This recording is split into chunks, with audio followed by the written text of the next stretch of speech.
One very important setting that I add to probably every single rigid body sim that I run is a speed limit or an acceleration limit, or possibly both together.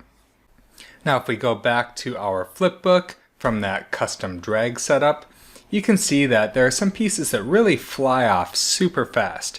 If you look at the top of the frame here, there are a couple really unnatural massive impulses firing those pieces off the top of the screen. Now this is really common in RBD sims.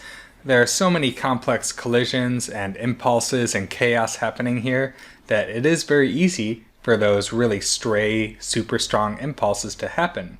But thankfully, we have a good way of avoiding that. If you go back to the RBD Packed Object doc, and under Point Attributes, you can go to the Speed Limit section. You can see there are attributes you can specify per piece for the Speed Min and Speed Max, and the Spin version, Spin Min and Spin Max. And in addition to these hard speed and spin limits, there's also this Accel Max and Angular Accel Max that I believe was introduced in Houdini 16, maybe 16.5, and this will limit the change or the impulse applied to the object.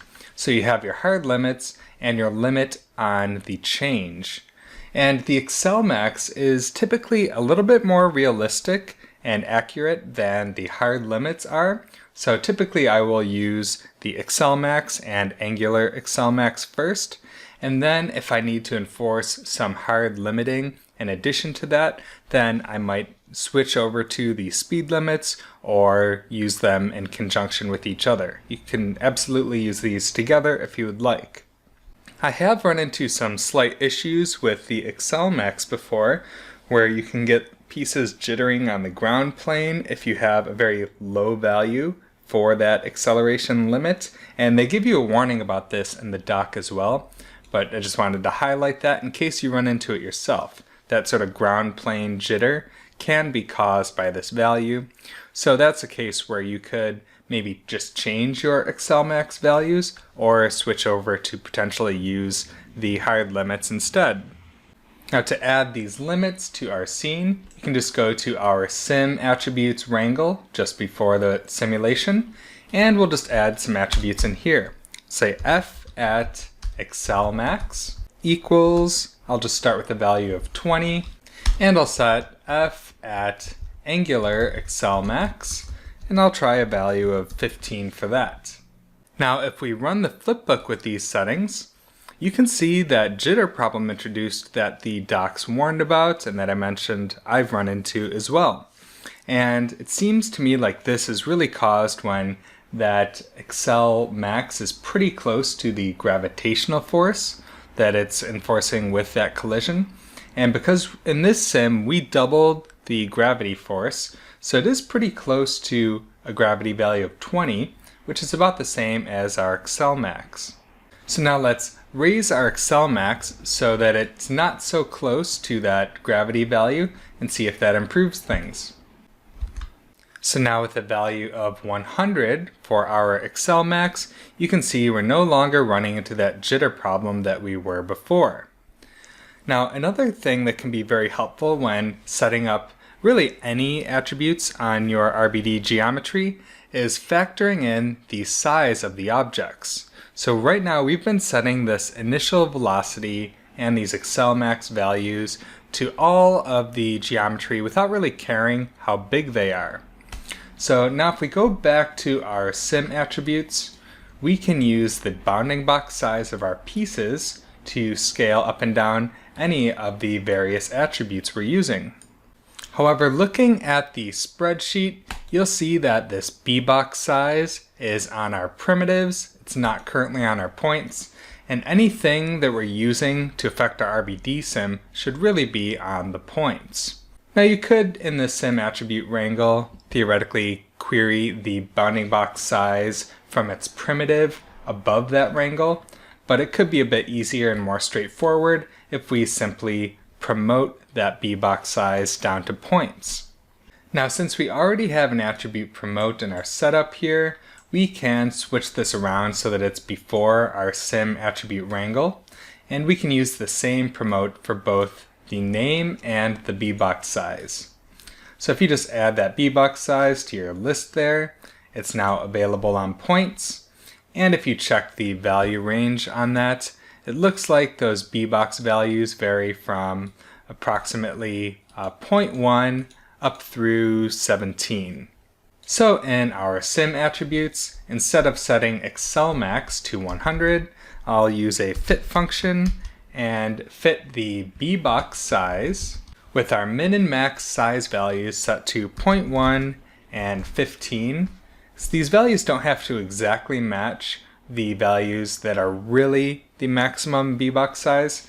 Our values go up to 17, but what this will do is it'll just take anything above 15 and give it the same value, which is fine enough in our case.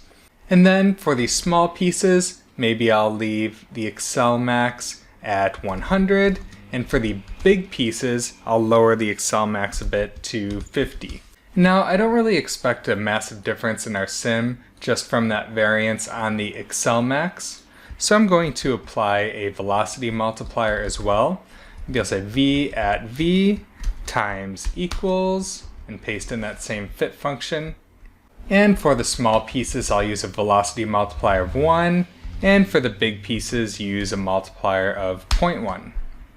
Now once we flipbook this new sim, it's not super obvious, but sure enough, we are getting some different behavior on some of the bigger pieces.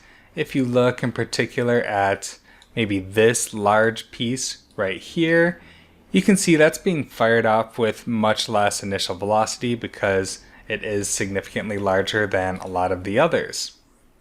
And this isn't the most beautiful sim because we've just been demoing some technical things, and in other shots you might see the difference a bit more clearly between the large and small piece behaviors, but it is a very helpful technique when you're setting these things up. Another set of attributes that can be good to vary based on the size of the object are the air resist and drag and target V attributes that work together. You can find info in the doc under the force attributes here, and this target V in conjunction with air resist and drag, which are essentially multipliers on that, can be very effective at making objects feel heavier. So whenever I want objects to feel really heavy and really pressed down to the ground in a pretty stable way, I'll often give them a very strong downward target V with a drag and air resist value, and sometimes that target V has to be much larger than you expect it to be. I would give it 0 in X and Z, but then I've used values of a couple thousand in negative Y in the past, although it doesn't always have to be very extreme. Just don't be afraid to crank that if it seems like you need to. If we go back to our flipbook and play through that, you can see there are a lot of pieces that are kind of rocking around on the ground a bit, and the target V trick is not the only way, or even necessarily the first way to fix it. I would play around with the core sim attributes first, but it's absolutely a good solution to use that target V trick to help push these things into the ground and make them feel weightier and less active when they're laying down there. And that target V trick is really good anytime you need that per piece behavior. Like if you just want a subset of your RBD pieces to push into the ground or feel more weighty. But in this particular case, everything is pretty universally overly active on the ground there. So this is a case where you could just use a normal drag force, and we could link this goal velocity of that drag force to match the gravity so that it doesn't slow down the fall of the objects.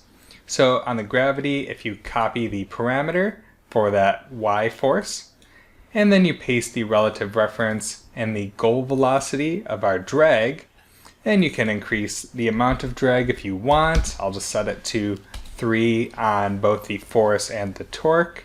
And then we can run the flipbook and see how that improves things. So now reviewing that resulting flipbook, looks like all the pieces on the ground are definitely a lot less active, And for this particular case, it looks like the drag on everything is sufficient to calm all of that ground interaction down a little bit. There's still a bit of overactivity in there that you could tweak and finesse, but we're certainly getting a whole lot closer with this simulation here.